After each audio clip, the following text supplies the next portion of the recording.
You're listening to the Doctor Who Collectors Podcast, released in early December 2021. We wrap up Chicago Tardis 2021, and now we are counting down to Chicago Tardis 2022. We do a dive into a magazine called the 1984 Merchandise Special, right up our alley. Collection protection and an outrageous offer that might just drop your jaw. All this and more. So, ladies and gentlemen, and don't forget to stream Lost at Christmas on Amazon Prime and AmazonPrime.uk, starring Fraser Hines. They all say, who is Doctor Who? Where is he from? What does he do? They wonder who is Doctor Who? So I ask you, who's Doctor Who? Welcome back to the Doctor Who Collectors Podcast, the podcast that explores the retro world of Doctor Who collecting, those who collect Doctor Who, and issues surrounding all kinds of collecting Doctor Who, and including all kinds of Doctor Who merchandise. Welcome back to the show. I'm Larry Van Mersbergen, your host, and I have been collecting Doctor Who now for 40 years. And I happen to have opened one of the first stores dedicated to Doctor Who merchandise and specifically for Doctor Who fans.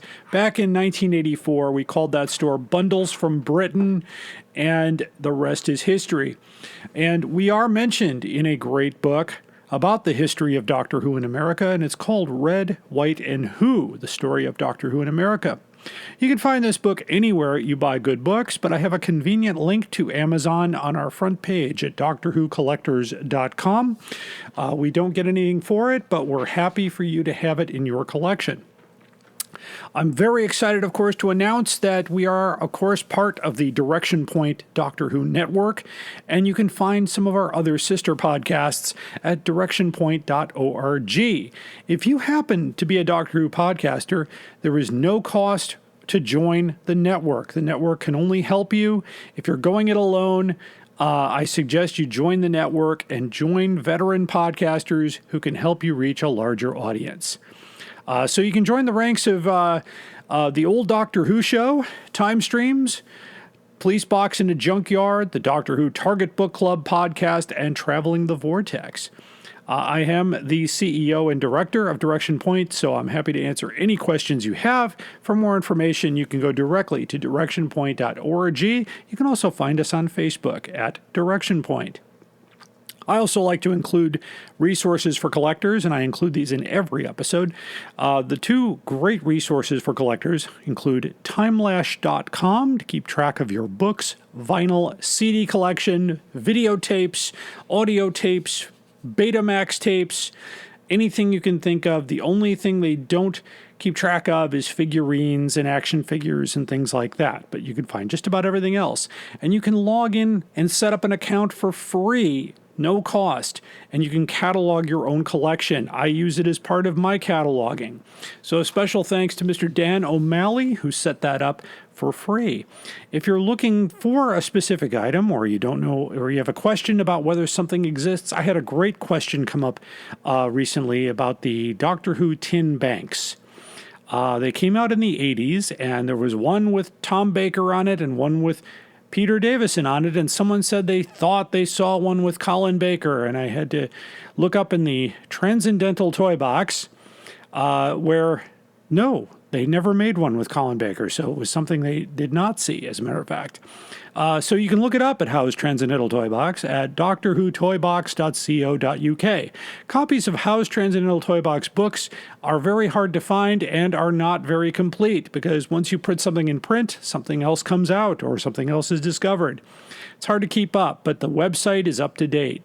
So David J. Howe, of course, runs that website. He's a great friend of mine and a great resource for collectors, of course. And of course, if you're looking for great Doctor Who items at great prices, then look no further than DoctorWhoStore.com, which is the Doctor Who store of Alien Entertainment. Visit their shop in downtown Lombard on Main Street.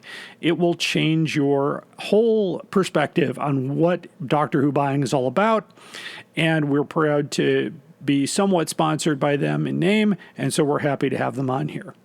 In addition, we have another great sponsor here. You can also find great Doctor Who items at Forbidden Planet, which is one of our sponsors as well. Visit our website, DoctorWho'sCollectors.com, and select Doctor Who merchandise links. If you click the link through our website, we get a small portion of the proceeds of your purchase. The price stays the same. We get a little back, which is a wonderful thing if you want to help keep us on the air. Another way you could patronize us is to visit us on our Podbean page. That's drwhocollectors.podbean.com, and select the Patron button, and you can select anything from $5 a month on up, and that will help keep us on the virtual air. Of course, our website contains a lot of great information, including all of our podcasts. We have the complete guide to Doctor Who classic hardcover books. We list reprints and things that maybe you didn't even know about. Recently, I saw a post online with a screenshot of our hardback guide and said, wow, you're absolutely right. This is a very hard one to find. So the research in that went to several sources, and we're still getting information, what I call proof of life. Like there was a rumored third printing out there of a book, and we're still waiting to find out if that actually happened. We know for a fact that, for instance, like Attack of the Cybermen in hardcover was announced because I was a dealer that year. I have the 1985 Doctor Who Bundles from Britain catalog, which said Attack of the Cybermen announced. Never got printed. So it's one of those that was in the plan but never happened. Well, now that Chicago Tardis 2021 is behind us, keep your calendar open for next Thanksgiving weekend for Chicago Tardis 2022. There will be another convention, and with any luck, we will be over the pandemic by that point, and we'll be able to go without our masks, and we can enjoy the convention as we have always enjoyed the convention. But again, stay safe, protect yourself as best you can. Join us there. I'm still honored to be their collecting expert. We had a great time. I'm going to do a wrap-up on our main story of Chicago Tardis and what happened there. So you can always find out about that. So that's coming up soon. Our theme song is Who's Doctor Who, composed by Barry Mason and Les Reed, performed by Fraser Hines. It's a wonderful song. You can hear this podcast, of course, anywhere you get your podcasts, including Stitcher Radio, Pandora, Amazon Music, and Podbean. And you can find this wherever podcasts are found.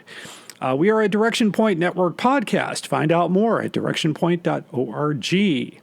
So after the quick break here, we will have some breaking news from Candy Jar Books. Our main stories today, plural. We're going to have a wrap-up of Chicago Tardis, and we're going to dive into a specific magazine that came out in 1984. It was called the Merchandise Special, so it definitely deserves our attention. We're also got collection protection and the most outrageous offer coming up.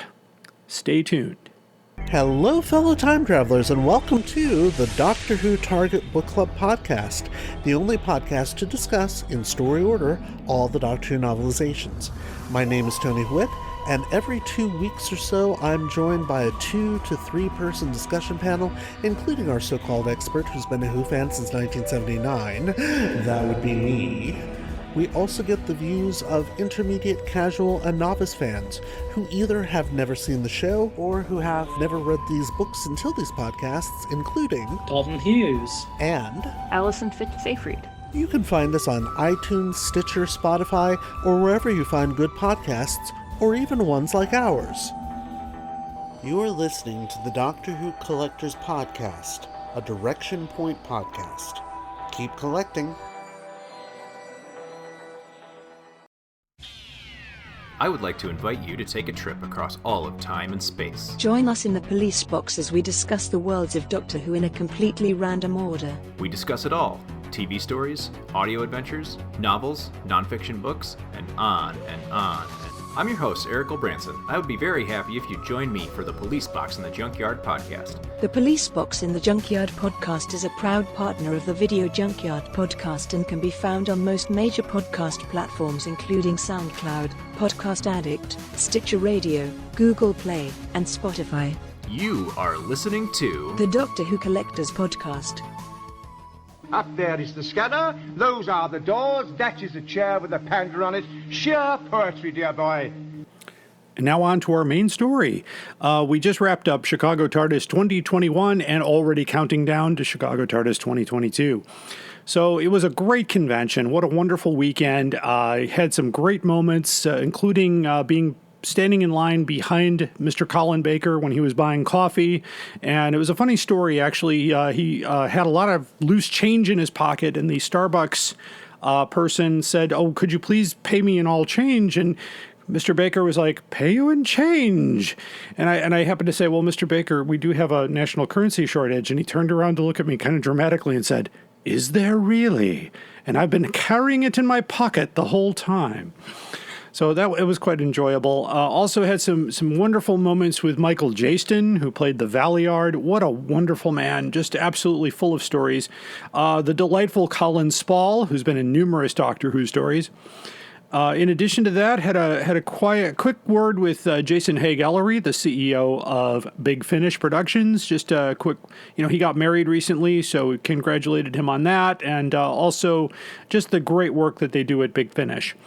He brought along with him a couple of wonderful actors from Big Finish, and we're very excited to announce that in the coming months, actually in January and maybe early February, we will be interviewing Sadie Miller, who is the daughter of Elizabeth Sladen, who is reprising the role of Sarah Jane Smith. And we're also going to talk to Lauren Cornelius, who is reprising the role of Dodo Chaplet that the late Jackie Lane portrayed. So we'll get those wonderful people on our podcast to talk about the collecting aspect of their work, and especially with Sadie Miller, all of the wonderful Elizabeth Sladen stuff that's out there. It'll be a wonderful conversation.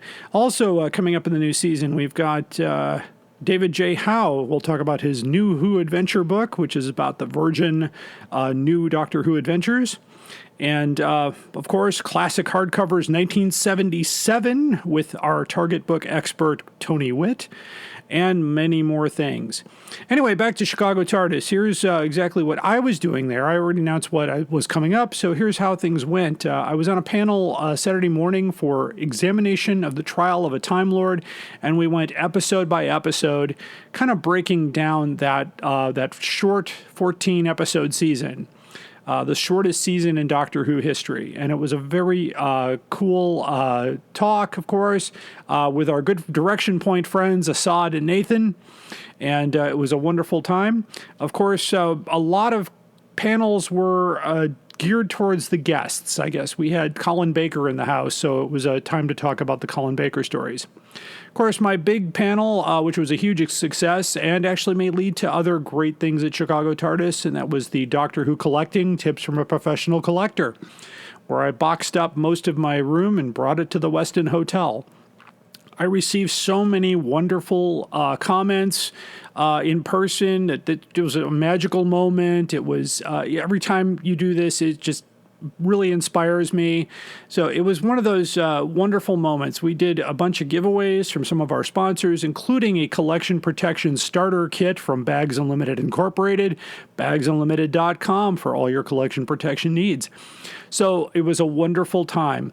What happened next kind of leads to something that might happen in the future. So on Sunday morning, I had a chance to be on the main stage with John Lavallee, Robert Wettendorf, and Stephen Warren Hill, where we talked about the Chicago fan clubs of the 1980s.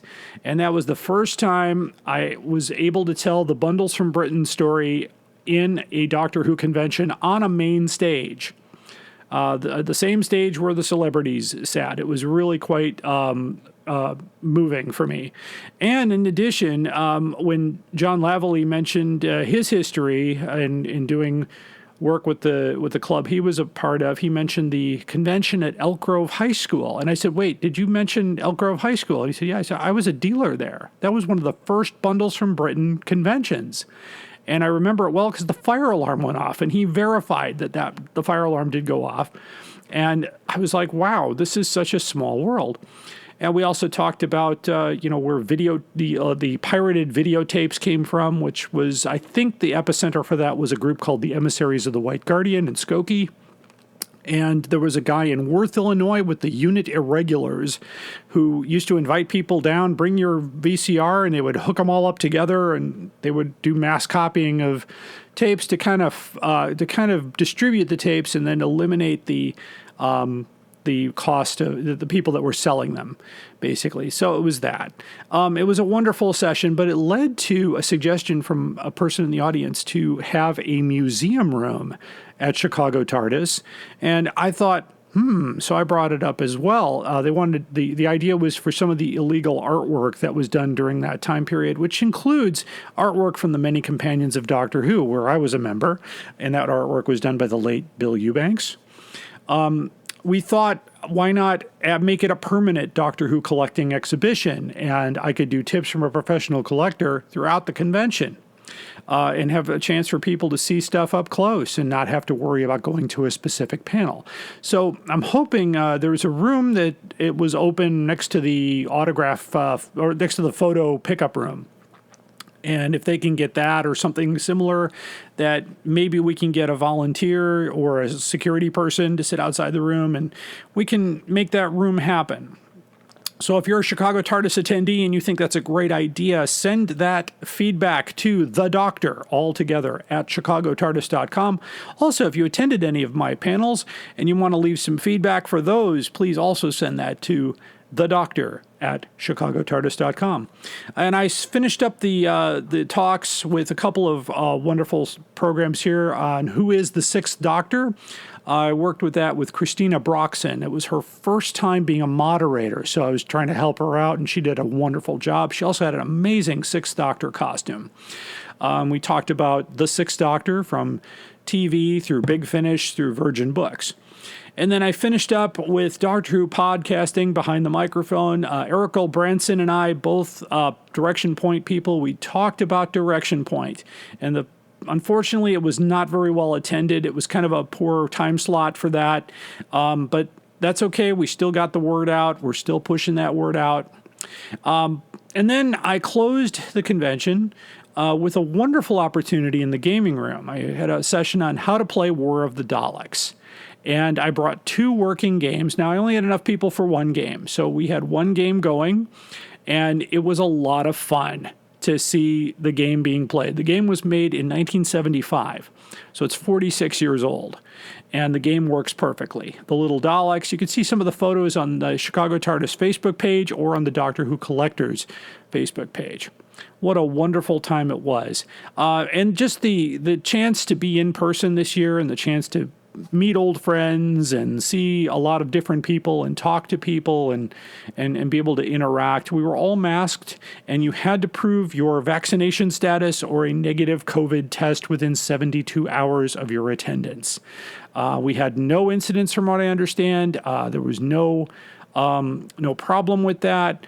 I think that's maybe the way that we're going to go forward with conventions. I think it's as long as this pandemic is going on, I would honestly just suggest to everyone listening to please get your vaccines. If you haven't, if you've got your vaccine, make sure you get your booster shot and protect yourself and everyone around you. There is nothing wrong with the vaccine. I've had all 3 shots. So it's a wonderful thing to do. Anyway, coming up here will be part 2 of the main story. We're going to talk about the 1984 merchandise guide. We're going to take a quick break. Hi, I'm Juliet. And I'm Nathan. Experience Doctor Who from the very beginning through a classic fan's eyes. And through the eyes of a new Who fan. Reminisce and relive those classic moments with Nathan as he offers fun insight. Or experience them for the first time with Juliet as she dwells on social issues, history, fashion, and the size of a flashlight. We're the Time Streams podcast. Find us on Spotify, Stitcher, or Apple Podcasts. You're listening to the Doctor Who Collectors Podcast. Keep collecting. Are you ready to travel through time with us? Then check out Traveling the Vortex, a Doctor Who podcast. For nearly 7 years and more than 500 episodes, we've traveled from one end of the vortex to the other, making different stops with different doctors, reviewing everything from TV stories to audio plays, from books to comics, and more. Sean, Keith, and Glenn take you on a journey through 50-plus years of Doctor Who episodes and spin-off materials. You can find us wherever you get your podcasts, so be sure to check us out. And now, we're a proud member of Direction Point, a Doctor Who podcast network. You're listening to the Doctor Who Collectors Podcast. Keep collecting. These are Christmas hats. I've seen people use them. You put them on, and absolutely anything seems funny. Oh, probably won't work on you. Probably not. You want to try? Go on, then.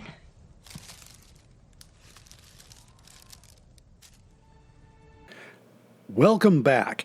Part 2 of our main story today is about a magazine that came out in the summer of 1984, and it was called the Doctor Who Merchandise Special. Well, that should be right up our alley here, being that the podcast is about Doctor Who merchandise. So I want to go through this wonderful magazine. I picked it up at Chicago Tardis for $1. It's not exactly in the best shape, but I think this magazine is more of a resource than a collectible. And the original price on it was 95p, which puts it close to $1 anyway back in the day, or maybe $1.50. So not too bad. It features a wonderful picture of Colin Baker on the front cover, fishing for the fish. I can't remember the name of the fish. It'll come to me. Gumblejack. There it is. Gumblejacks. Anyway, the front cover, of course, has featuring Doctor Who books, Doctor Who records, Doctor Who fanzines, Doctor Who toys, and much more. Kind of led me to believe when I first saw this issue back in 1984 that there would be like a complete guide to everything out there. Well, no. And of course, this magazine predates the Transcendental Toy Box by a few years. Also in this magazine was a report on the Chicago convention. The first big convention I went to as an attendee was the 1984 Spirit of Light convention in I'm going to say it was in early February, but I'll have to check my facts on that, so don't quote me there. And of course, an exclusive Doctor Who interview features and pinups in the magazine. So I'm just going to kind of go through the magazine, not going to read the whole magazine to you, but I'm going to just go through what's going on with it here. The inside front cover is a wonderful pinup of Colin Baker, and of course, he is the current sitting Doctor at time of production. The editor of Doctor Who Summer Special was Alan Mackenzie. The assistant was Roger Burchell. Design was Jane Hinmarsh. The feature writer was Gary Russell. And the production was Tim Hampton and Alison Gill. The advisor was John Nathan Turner, and the publisher was Stan Lee, as it still was under Marvel Comics. Inside the magazine would be an interview with Chris Crouch when he talks about records, nonfiction books, foreign books, books and novels, and then the article on the Doctor Who Chicago Convention, a little section on annuals, fanzines, comics, and confectionery.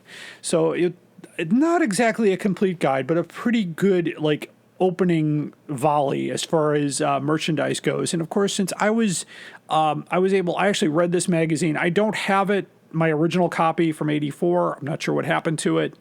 In several moves, several things became lost, I guess, and that happens.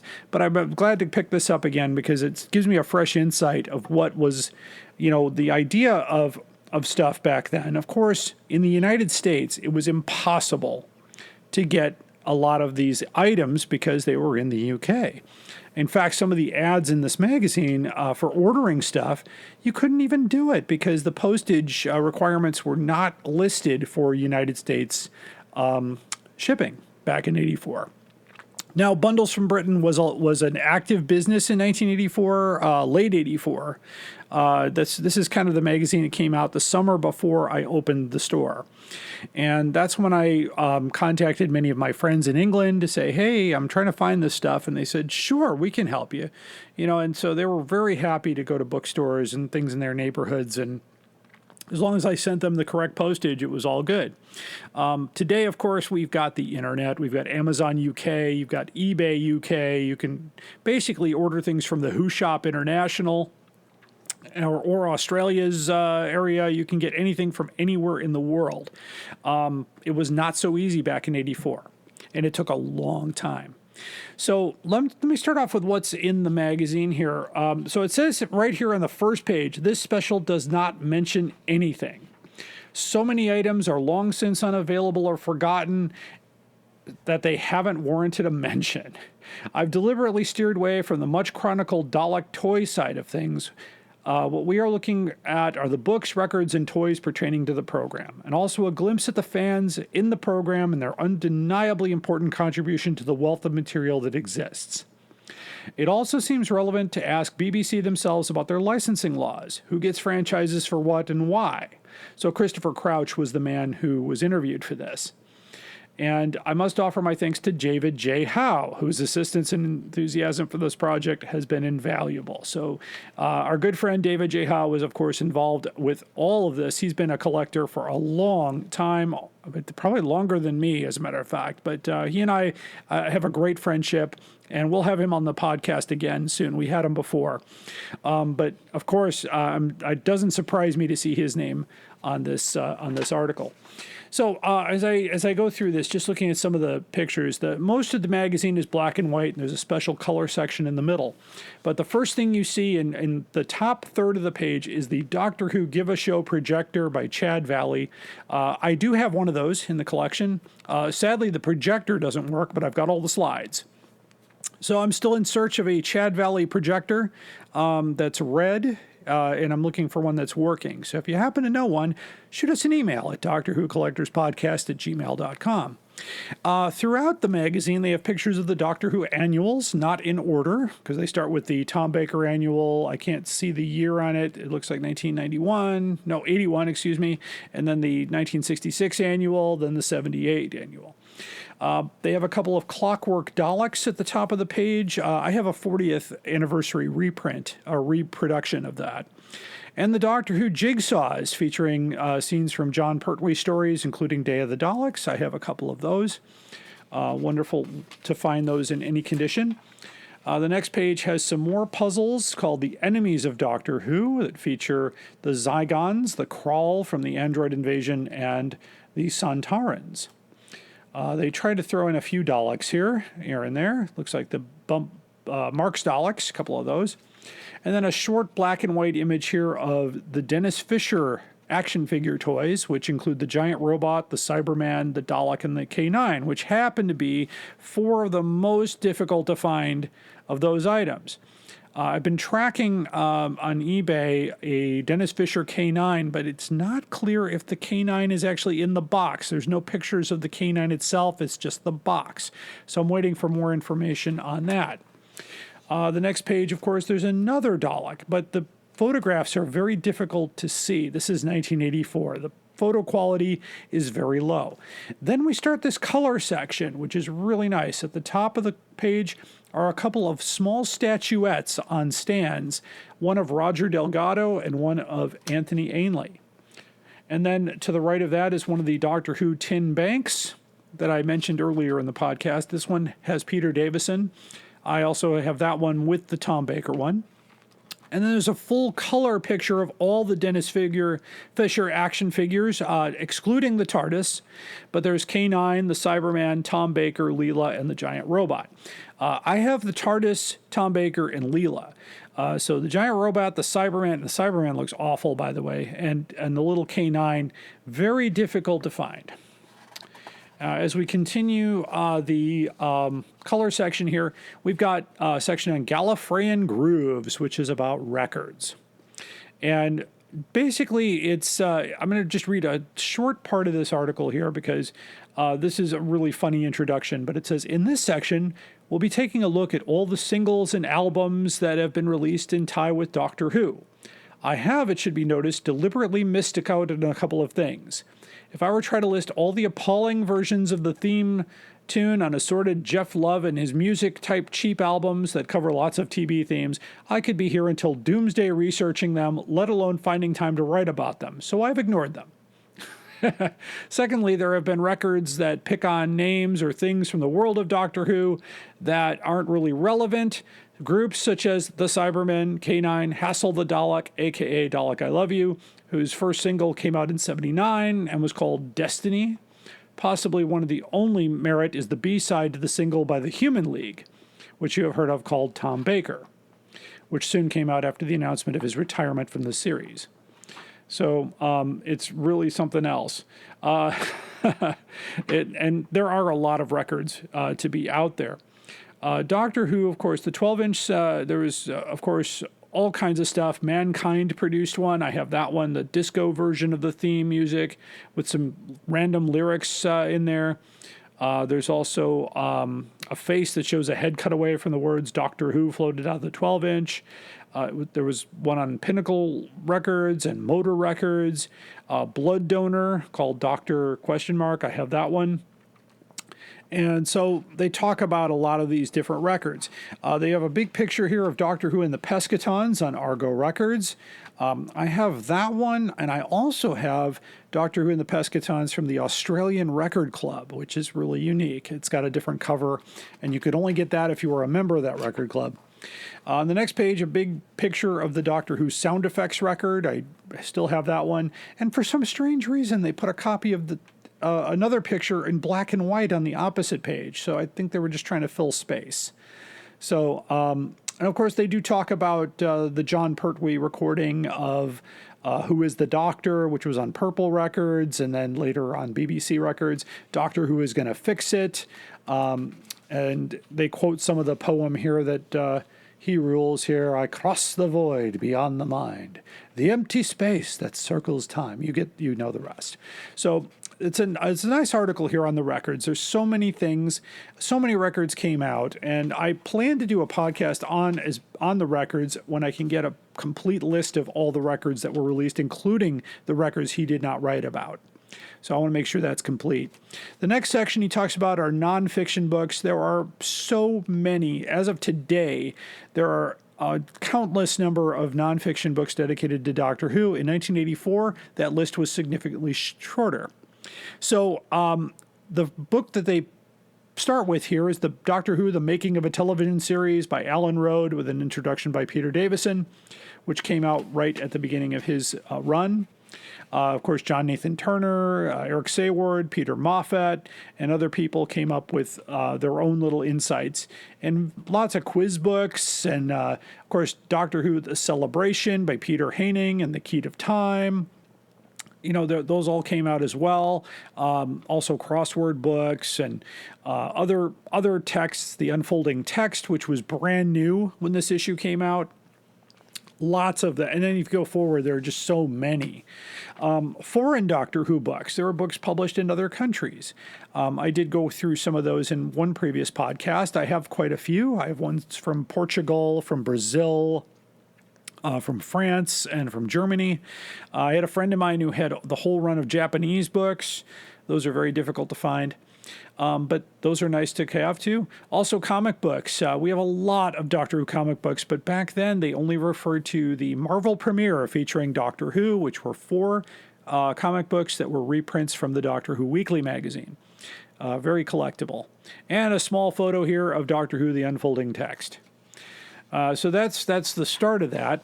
They do then go through a big section here on Doctor Who Overseas, and the pictures they show here are the Dalek invasion of Earth and the Planet of the Daleks in Dutch and in German, and of course in Den Höhlen Monsters, the cave monsters in German. I have a few of these. I also have the cave monsters in Finn and the Dutch hardback of Doctor Who and the Daleks. Then there was a little ad here that I like here. It says, turn over if you would like to meet some of the madcap Marvelites who produce this magazine. Flip the page to read all about it. And you can actually go to Doctor Who magazine. It was at the London Comic Mart, Saturday, June 2nd, 1984. And you can meet all the people from the from Doctor Who magazine. So that was kind of cool. Another color section here on books. And we start, of course, with the K9 Annual, 1983. I have a wonderful copy that's signed by John Leeson. A book cover of Doctor Who and the Daleks on the Avon label. It was the American paperback edition that was produced here, and it didn't sell. There's a cover of a Pinnacle book of The Talons of Weng Chiang, the cover of the original Making of Doctor Who, featuring John Pertwee in the cover by Piccolo Books. a Dalek Annual 1977, and a slightly larger picture of the Revenge of the Cybermen on Pinnacle. So Pinnacle books, of course, came out in the United States, and they were I found them usually in the grocery checkout line. That's usually what I did with that. And sorry, that meow came from my cat, who's probably wanting to be fed. So she'll have to wait till I'm done with the podcast. Anyway, they do list a complete list of Doctor Who Target books here with the month and year that are published, up to where they can actually specify the exact date. So, like, for instance, Genesis of the Daleks came out, let's see, it looks like the 22nd of July 1976. Looks like a typo there. The Web of Fear on the August 19th, 1976. I have to read the British dates a little bit different. There's a pin-up here of the Four Doctors featuring Richard Hurndall, Peter Davison, John Pertwee, and Patrick Troughton. Lots of pin-ups here. And, of course, the pin-ups are on the back. Sorry, I hit the microphone. Are on the back of some informational pages. So that was not really good planning unless you bought two of these and you wanted to tear out the pin-ups. But on the middle of this page was an interesting little ad for the Sheffield Space Center, which I assume is, I've not looked it up, so I assume they're no longer around. But they are advertising the new Doctor Who tiles, a set of 9 6-inch square-inch ceramic tiles make up a full-color scene of Doctor Who and the Daleks featuring Tom Baker. The original price, £17.50, including postage. Those tiles, I do not have the tiles. They're very hard to find. But they show other merchandise here, including the Doctor Who classic logo mug, an album of Genesis of the Daleks, and a classic logo t-shirt, all of which I have. So that's a really cool thing. And then they go through all the miscellaneous books and all the things here, including the Terry Nation Dalek special. They go through all the licensing, too, like where BBC owns Doctor Who, but the various things like the Daleks, the Cybermen, and K9 were all owned by their creators, and so they had to act as an agent for those folks to negotiate payments and things like that. So that's still the case today, I believe. And then I was very pleased, I remember when I got this magazine, to have an article here on Doctor Who in Chicago. And the first picture in the upper left-hand corner is a picture of Davros cosplay. And I'm very happy to tell you that that is a picture of my late friend, Bill Eubanks, who was a member of the many companions of Doctor Who. He had put together this really elaborate Davros chair and working control panel and all that, and that's a picture of him. He's not credited in the magazine, but I can get several other people to probably verify that. Good, that's Bill Eubanks. Very proud that he was there. Some wonderful pictures of the dealer's room of John Pertwee and Patrick Troughton scuffling in the police box, Louise Jameson and Nicola Bryant signing autographs, and a nice cover photo of the four doctors that were at the convention: Tom Baker, Peter Davison, Patrick Troughton, and John Pertwee. That was a wonderful convention. I went as an attendee in this convention. So this one was in Thanksgiving weekend, November 26th and 27th. This is the convention I went to that basically right before, I think I may have said February previously on this, and so I apologize. I'm correcting myself right now. The 20th anniversary of the program was celebrated, even though it was a year later. Shortly after this, I joined the many companions of Doctor Who on December the 3rd, and in between November 27th and December 3rd, which is a very short time period, I created Bundles from Britain. So that's a very important date of how that all worked out. Of course, I did go to this convention. It was a wonderful convention, and I really enjoyed all of it. It was just so much fun. There, of course, also included there was John Nathan Turner, Mary Tam, Janet Fielding, Anthony Ainley. I'm just looking at the photo here. Mark Strickson. It looks like Annika Wills. It looks like Ian Martyr is there. Elizabeth Sladen, of course, was there. Carol Ann Ford. So many people were in attendance here, and that was the grand finale. And, of course, John Nathan Turner stood in between Tom Baker and Patrick Troughton. It was just a wonderful, wonderful time. And so at the end of the convention, we thank you, we love you, and now because it's nearly Christmas, let's sing Auld Lang Syne. So the panel linked arms led the crowd in several choruses. I remember that well. Chicago has been bombarded with Doctor Who conventions and probably will continue to be. This is, well, not true. We have one per year now at Chicago Tardis. Of course, some of the stuff that happened in these big Chicago conventions, I was a dealer at the 85 Chicago Tardis 22. This was Tardis 21. Oh, this was the 20th anniversary. Tardis 21 and Tardis 22 we were dealers at. And that was a huge difference as well, just to be there from that perspective. It was a wonderful time. Then the next section of the magazine talks about the Doctor Who annuals. There's a complete guide to them, including some wonderful color photos, including the Dutch Doctor Who annual from the Tom Baker era, and a really nice picture of the amazing world of Doctor Who. Some of the Patrick Troughton annuals, the current annual. And what was interesting here, it said that World Publications produce the Doctor Who annuals and probably will into the future. Hate to break it to you in 84, but looking back, 1985 will be the final annual until they picked it back up with BBC Books and Panini Books later. And now, of course, Terraqueous Publications filling in the gaps for 72, 87, 88, 89, and all that. So that was the last, one more year to go on those.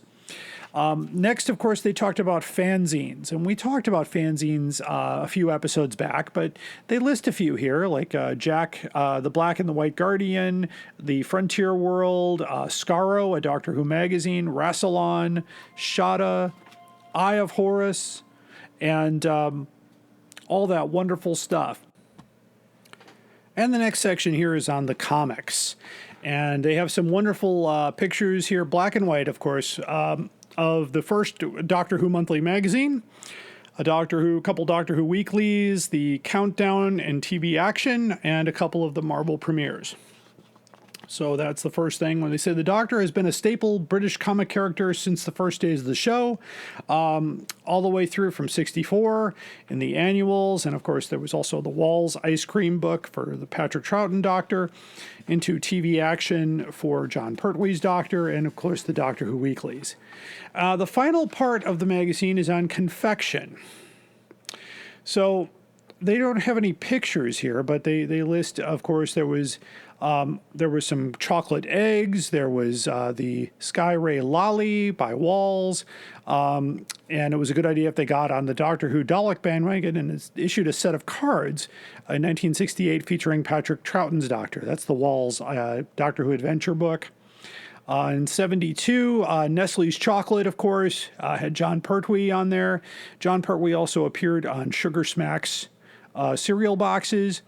And, of course, we know about there was Bassett's Jelly Babies and things of that nature. So there was quite a bit. This article is actually very long, but no pictures.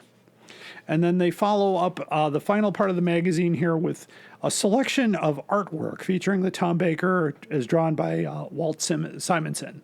So that's that. The final ad, of course, is an ad for Doctor Who The Unfolding Text, which you could order brand new at £6.95. Including postage, and you could charge your credit card, which is your Access, your Barclay card, or American Express. Barclay card is still around, as well as American Express. Of course, you would never write your card number and sign it today. You'd have to do everything online. There's no website here because it's 1984. And then the final inside page here is a wonderful color pinup of Nicola Bryant. And the back page is one I absolutely, there's a great ad here. Andrew Skilleter put out 3 new posters in 1984. The 2 that had already come out were the Cybermen and Omega, and then he put out the Sontarans, the Master, and K9, and you could get all 5 prints for £6.10, including that includes postage and packing back in the day. Of course, you had to live in England to order this because you were ordering it from Who Dares, which was part of Marvel Comics. And they would take your money and allow 21 days for delivery. If you don't want to cut your magazine, clearly write the details on a sheet of paper. That's Marvel for you.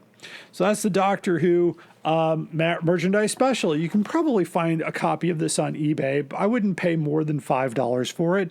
I paid $1 for this copy. It's a great resource for collectors. It's one of the first collecting resources that I found in Doctor Who magazine. So I think it's a wonderful idea to have. Gentlemen, I've got news for you. And now we have breaking news here on the Doctor Who Collectors Podcast. Candy Jar Books is proud to announce that a brand new anthology of unit short stories is now up for pre-order directly from the Candy Jar web store. The unit files, Operation Wildcat, and other stories. Join Benton and the Brigadier in 9 short stories at Life in the United Nations Intelligence Task Force.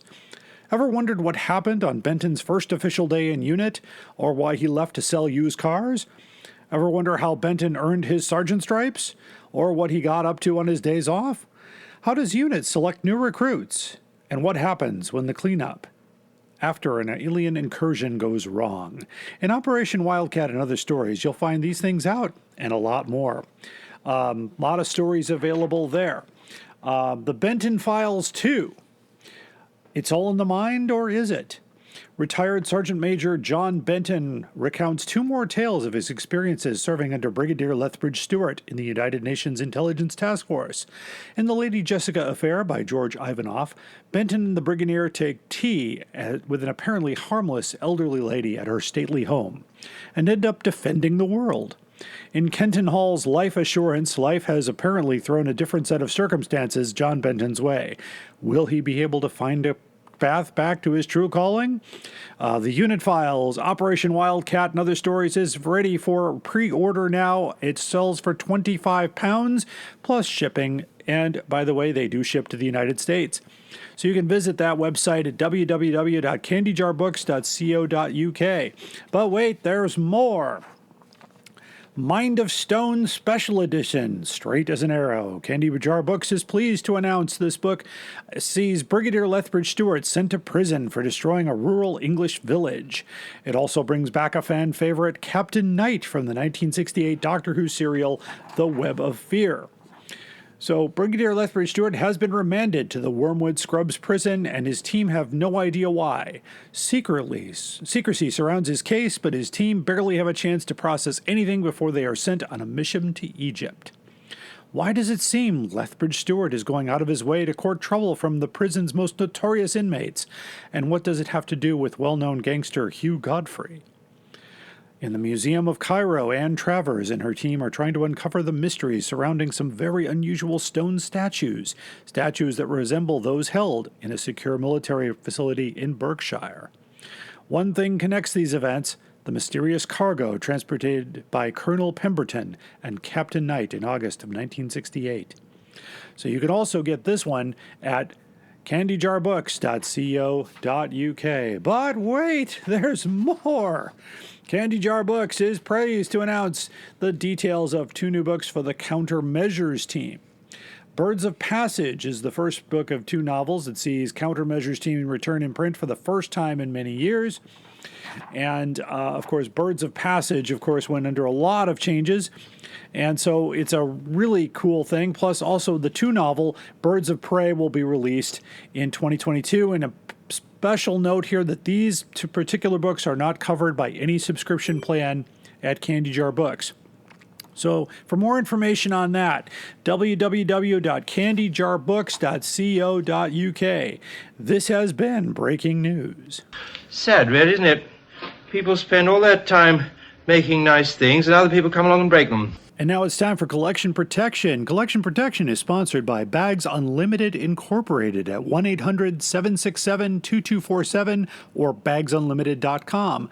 Right now, you can get 10 to 25% off original prices on their overstock of collection protection items, including items for CDs, coin and currency, greeting cards, matting, packing and carryout, periodical, photo and slides, print and poster, trading cards and sports cards, records, VHS, DVD, and vinyl record. Many, many more items. Just go to bagsunlimited.com and click on special offers to receive this deal. Also, they offer weekly deals at up to 20% off. This week, it is a no-crush mailer for comics, which mails 10 or 12 comics. And that filler pad is now on sale for $23.58 for 10. They also have some trading card sleeves for graded cards. These are 3 3/4 by 5.5, 1.5 mil polypropylene. And you can get 100 of these now for $4.65 off the regular price of $5.78. Limited time only. Many, many more weekly deals are there. Just go to bagsunlimited.com and click on special offers. This has been Collection Protection. All my travellings throughout the universe, I have battled against evil, against power-mad conspirators. I should have stayed here. The oldest civilization. Decadent, degenerate, and rotten to the core. Power-mad conspirators, Daleks, Sontarans, Cybermen.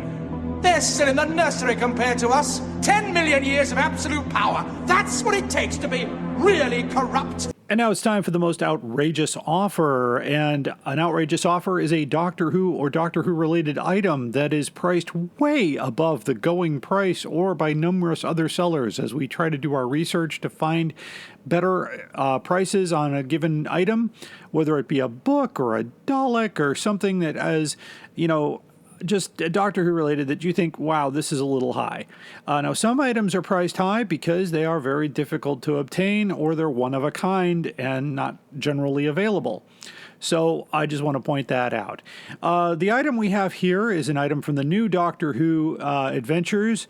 It's called Just War by Lance Parkin, part of the new Doctor Who adventures, and a very nice book. I have a copy in the collection. And we have a bookseller here. This is Low Key Books from Sumas, Washington State in the United States, a bookseller online since 2018 with a 5-star rating. They are offering this book. It looks like the book condition here is hard to find. I should see here. Doesn't really say. So shipping is free, usually within 6 weeks. And the price they're asking for is $1,415.26. Now, the new Who Adventure books do tend to be priced a little higher. However, we looked at 5 different offers for this book. And we found that the offers actually start to go, you can get this book in very good condition for $151.03. You could also find it for less. I've seen it as low as $75. It is not a rare copy. It's just not a lot of them are available. But I certainly would not pay the $1,400 price tag. That seems a bit outrageous. So that comes in as our first most outrageous offer. We have another one here. This one seems very ridiculous, and it's, in my opinion, this is Doctor Who Dead of Winter by James Goss. This book was published in 2011, so 10 years ago, and the condition is used like new, and this is Mad for Books out of Walshingham. We've had them on the program before in this category, and they're selling this book with $59.56 for shipping, $1,363.17. Now, you can get a used copy of this book for as low as $3.95 or a new copy for $20. Please do not pay $1,363.17. That's ridiculous. That is an outrageous offer. So if you find an outrageous offer, if you're listening and you're searching eBay or Abe's Books or Amazon UK and you find an item that shouldn't be priced that way, send us the link to Doctor Who Collectors Podcast at gmail.com. We'll do our due diligence with research and we might read it on the air. The 2 provided here were sent with the absolute strictest anonymity. If I said that correctly, give me 3 points. So we will not read their names on the air. You can choose that as well. If you'd like to be recognized, we're more than happy to do that. So that presents our most outrageous offer. So remember, as Christmas is approaching rapidly, please make sure that you're looking at the prices. And that concludes the Doctor Who Collectors Podcast for this edition in early December. So we wish to have you have a Merry Christmas and Happy Holidays and a great New Year. And we're looking forward to more podcasts in the new year. Check out directionpoint.org for all of our sister podcasts. We have a little bit, the theme music is playing. I just want to say thank you to all of our guests that we had on this year, including Tony Witt and many others who help us keep this podcast going. And I also want to thank the folks overseas like Dan O'Malley and David J. Howe, who keep those websites up and running. So everybody have a safe and happy holiday season. Keep collecting.